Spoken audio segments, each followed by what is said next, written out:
ay bababa na sila. Pagkatapos namin ibaba yung mga gamit nila, nagbababaan na ngayon sila.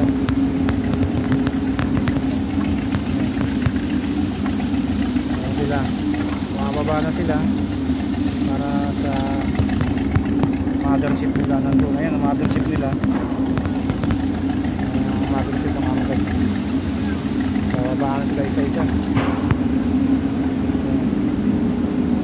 Sila yung nagprotekta sa amin habang nasa high risk kami sa Golfo Pedin sa Goa.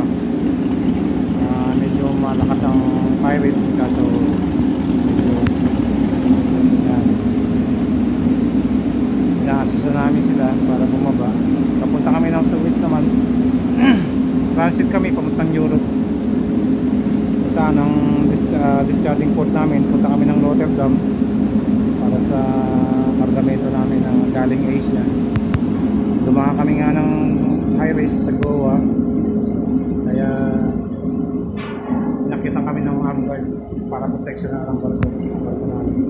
Kaya ngayon, after 5 long days stay nila rito, okay naman natin sumatang naging sailing namin. Ayan sila, ayan bumaba na sila.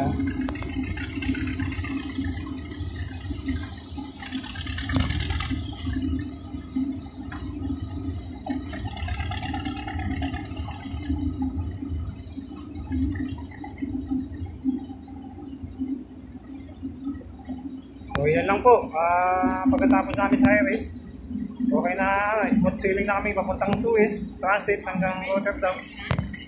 Ayan, paalis na sila ngayon, punta sila sa mothership nila. Bye, so long for susunod natin.